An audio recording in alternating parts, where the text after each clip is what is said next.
If you are a business and coming to the end of your lease and thinking about your office space, or you're a new business thinking about your options for your first office space, this video is for you.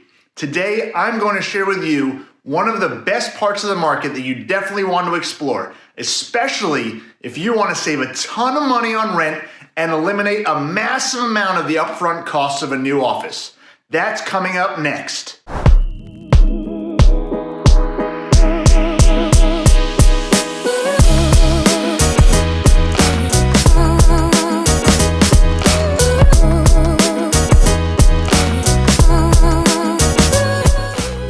Hey everyone, welcome to Greg C TV. My name is Greg Cohen, and on here I'm all about educating companies, helping you reduce your real estate expenses, getting you more flexibility on your leases, and helping you understand what is market so that you walk into your next lease with your eyes wide open.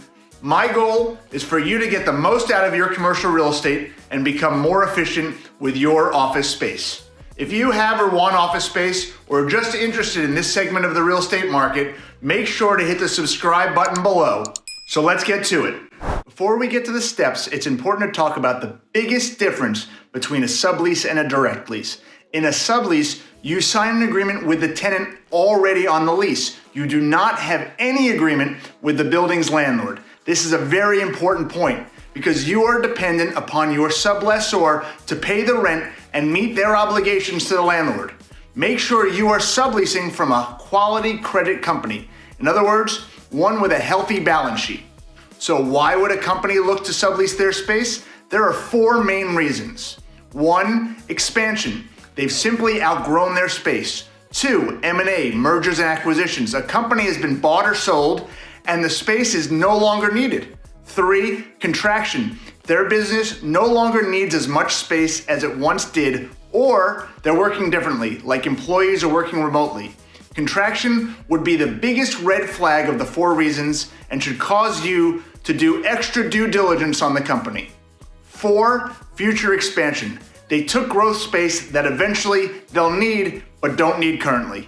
Now, it's time to explain why the 3 main reasons why subleases are priced below market. 1, because it's an as-is condition. You are taking someone else's space in as-is condition, or said differently, it's built and configured as it currently is. You have to work as someone else does. Most likely, it's not in your ideal configuration, and you're unlikely to spend money changing it because you know you only have a certain number of years left at a discounted rate before likely moving on.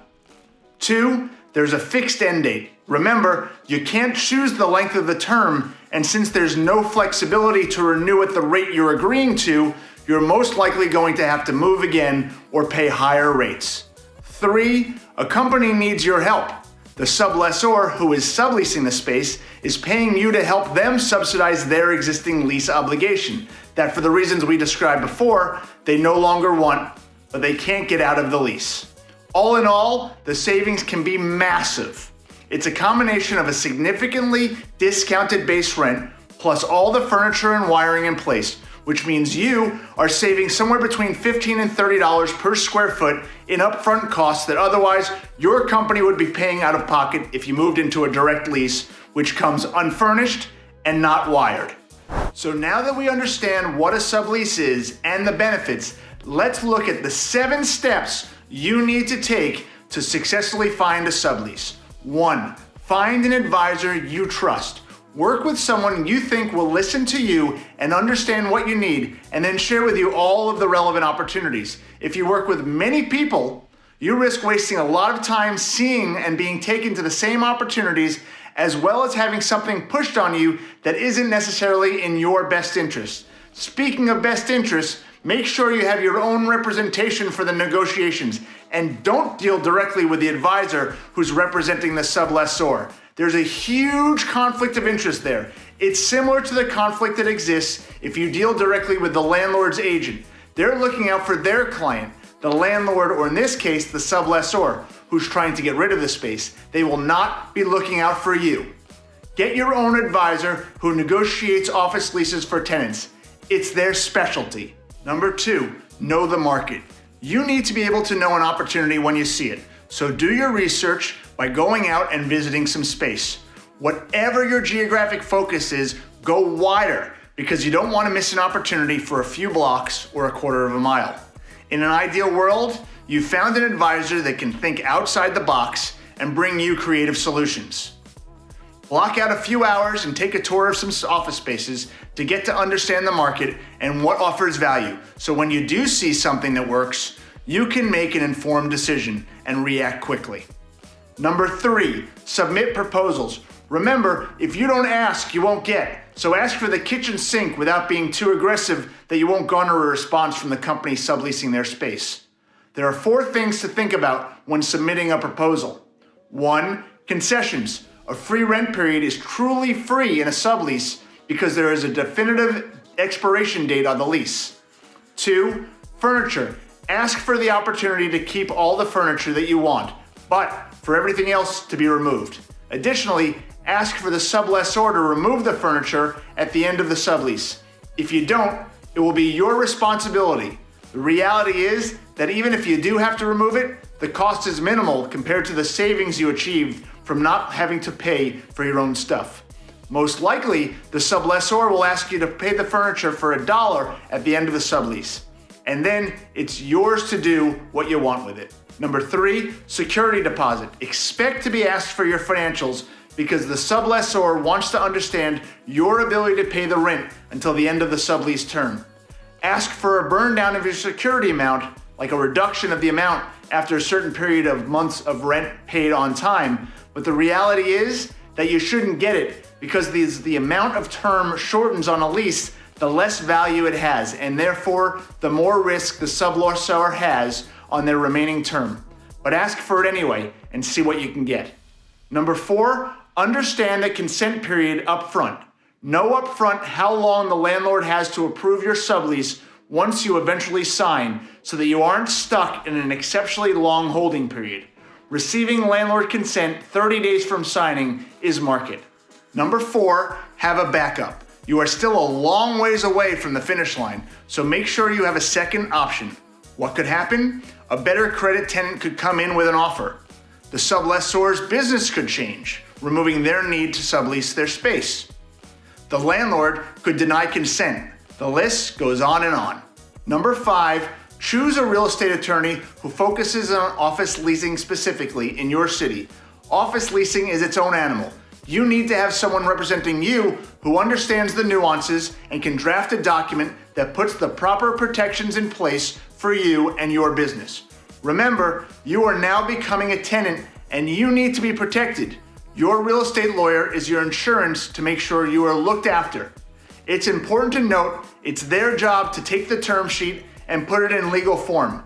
A good real estate advisor will work with the attorney to make sure the document reflects the financial terms agreed, but don't expect the lawyer to do it themselves.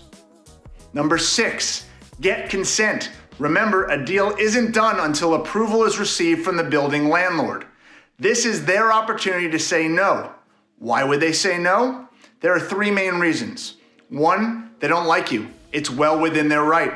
They'll consider the type of business you are, the foot traffic that's coming associated with your business, the impact they may have on the building systems like elevators, or maybe you're a competitor to another tenant in the building, as there may already be an agreement in place signed by the landlord acknowledging that no other similar type companies can be in the building. 2, they already have a tenant who needs more space in the building. Remember, a landlord would much prefer to keep a growing tenant. If a tenant can't find the space it needs, it will leave the building, so the landlord wants to do everything it possibly can to keep that relationship and that cash flow. 3, landlord sees an opportunity to make some money. If the existing tenant is paying a below market rent and the landlord sees an opportunity to re-rent the space for more, they could elect to recapture the space. Now, this doesn't happen very frequently, but it could happen.